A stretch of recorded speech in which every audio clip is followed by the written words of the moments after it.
Well, it's great for Trump supporters and Trump voters and people who want that sort of transparency to see what's coming out here.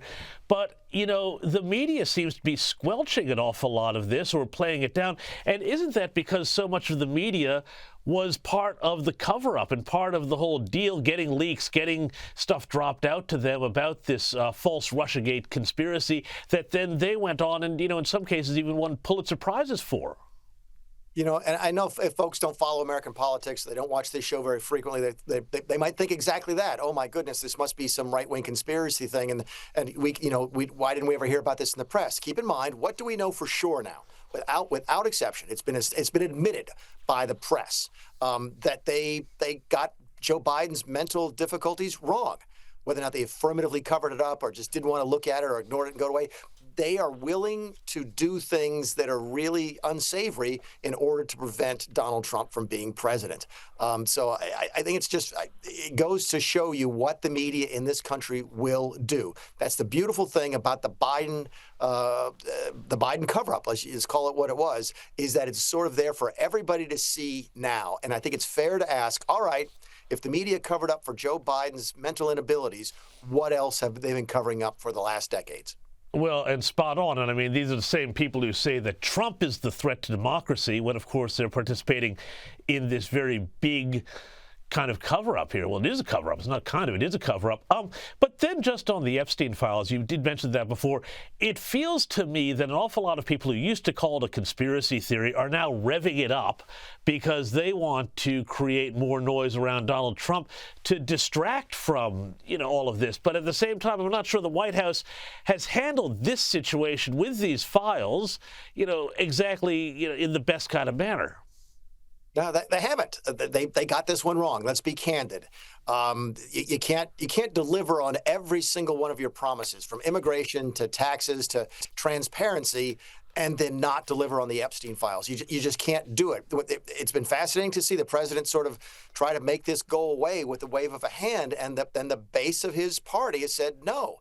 Keep in mind that one of the reasons that Congress left early for their summer vacation is that it was Republicans, not as much Democrats, Republicans who were saying, we need to hear. Yeah, the Democrats want to say it because they think it's going to make Donald Trump look bad. Yeah. It's the Republicans in the House who are willing to buck Donald Trump on this particular issue to say, no, Mr. President, we need to see this stuff. It's important that people can trust their government again. And the Epstein files are exposing the Epstein files are a big part of that.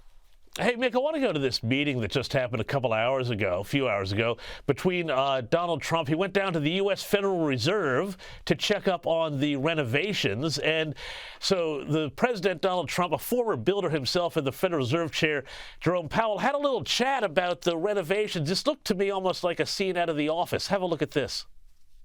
You're including the Martin renovation. You just added our entire capital. Yeah, you just added in a third building is what that is. That's a third building. Well, no, but it's a building that's being built.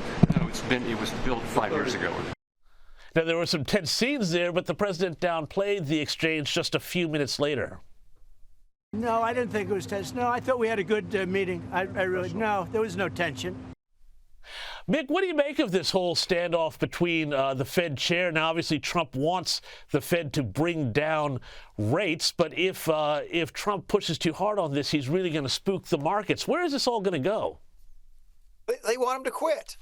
They do. The relationship is over. They can't fire him because if they try and fire him, he'll sue, and the resolving that in court will take longer than Jay Powell has left in his term. He's only there till May under the term he's there for right now.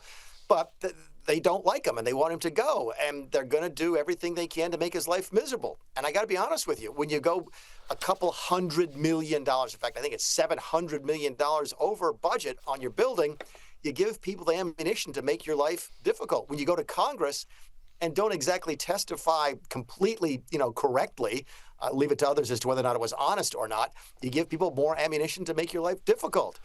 Jay Powell looked like a deer in the headlights today for a lot of this. You got to think he's not enjoying the job very much, and Trump wants him to go. Yeah, well, we'll see how long he lasts. Hey, before I let you go, Mick, we're talking a lot about the media today because it is such a huge player in politics here. And there was an amazing revelation that I don't think many people have picked up on, that CNN reportedly used a fake doctor to rev up claims that President Trump's venous insufficiency diagnosis was somehow more serious than it might be. They turned to somebody called Chris Purnell, who's CNN's medical expert, but apparently she's not even a doctor and is reportedly a diversity, equity, and inclusion specialist who hasn't practiced medicine since her residency. Mick, this is just ridiculous. No, it's not. It's par for the course. This is what the media does to Donald Trump. I mean, it just is. This has been going on now since Trump came down the steps in 2015. They hate the guy. They really do. And to most on the left, or many on the left, with what we call Trump derangement syndrome, the ends justify the means. Lying to people is okay. Lying about Donald Trump is okay. Making up doctors is okay. Covering for Biden's mental inabilities is okay. It's all okay as long as it's aimed at preventing Donald Trump from becoming president and then doing what he wants to do. So it doesn't surprise anybody who follows it. I'm just glad, again, the rest of the world is getting a chance to see it, because Republicans in this country have known that this kind of stuff is going on for years. It's just nice to sort of have it come out in the open for now. Yeah, well, it's good to see it all laid out on the table for us. Mick Mulvaney, thanks as always for joining me.